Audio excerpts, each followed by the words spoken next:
Kamu mau anak itu, saya mau jasa kamu. Saya tahu kamu bukan perempuan sembarangan.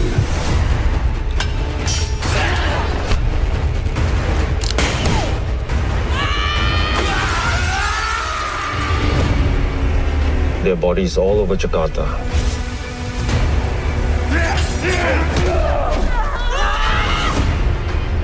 Jadi semua kekacauan ini cuma karena satu bocah. Kita datang untuk menetralisir, bukan untuk menolong atau bernegosiasi.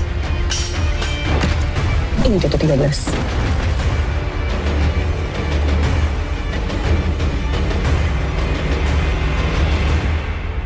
Saya bukan cuma sebuah nomor.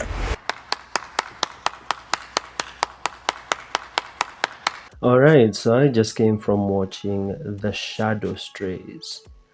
The Shadow Strays, it's an Indonesian film, new on Netflix. I believe it released on Netflix October 17th. The film is about a group of assassins. This is going to be a non-spoiler review in case you haven't watched this film. It's about a group of assassins. One of them is called 13, and another assassin called Umbra.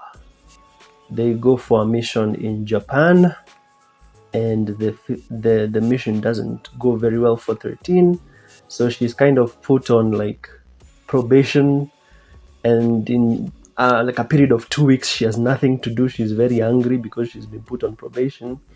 In those 2 weeks, she notices her neighbor, who is a single mom with a boy, is getting harassed by some guys. And well, let's just say she ends up getting befriending the boy, but that cartel that was harassing the mom also comes to harass the boy.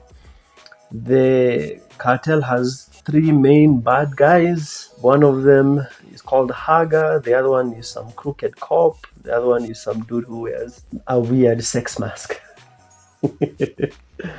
So the opening of the film is very Kill Bill.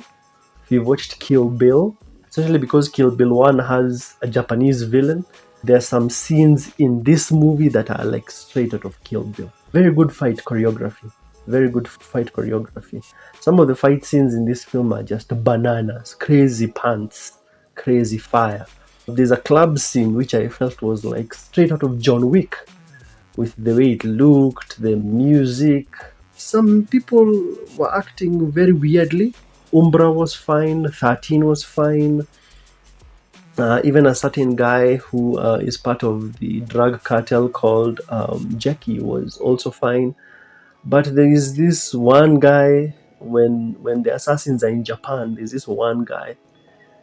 He's actually the target. The way he was acting was weird. I don't know if the actor was told to portray the character that way, or it's just the actor just being weird. Then there's another lady with a shotgun in the club scene. She was also acting very weird. The acting of these 2 actors was weird. I don't know if they were told to play the characters that way, but it was weird. Other than that, everyone else was fine to me. The fight scenes have just one issue. Especially like the opening fight scenes, there are scenes where you definitely see guys with guns, but for some reason these guys with guns are fighting with swords, and you're like, why? Just shoot this person. No. But I get it.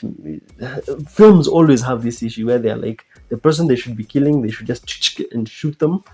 But because you want to have this long fight scene, you pull out swords and start doing hand-to-hand, and you're like, why? You have guns. But it's fine. Hand-to-hand is done very well. Some of the action becomes so brutal, it becomes like a gore horror movie. If you've watched the movie Kill, if you haven't watched it, go look for it. Some Indian movie called Kill. Kill also has like the same kind of gore, so it reminded me so much when I was watching this film. I remembered Kill. Go look for Kill. Nice movie from this year. 13, she befriends this young boy, and originally when I watched the film I didn't understand why, but later on in the film it's explained that they sort of share like the same trauma. And there's this one scene where Umbra is fighting with another assassin, and when they are fighting, it's a sword fight, and there's even like sparks, and Umbra has like this cool looking shoulder pad, really cool costume design, really cool effects. If you like films like Black Widow from the MCU, you like John Wick, you like Kill Bill, you love this film.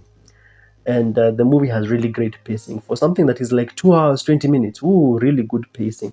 I was never bored at any point. In fact, when I saw the movie was remaining 1 hour to end, I was like, how? I felt like I watched it for 30 minutes. It's so well paced. There's a ton of great action in this film. Really great action. We're talking everything. We're talking sword fights, good actions, gun fights, good action, vehicular action scene, all sorts of kukubanga crazy stuff. And none of it seems brainless.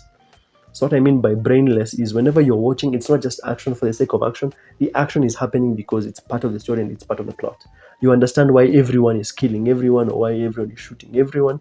There's this one really cool scene where someone grabs an RPG, a rocket propelled grenade, and he shoots it, and instead of hitting the person it was intended, it like goes right in front of them and through the window in slow motion.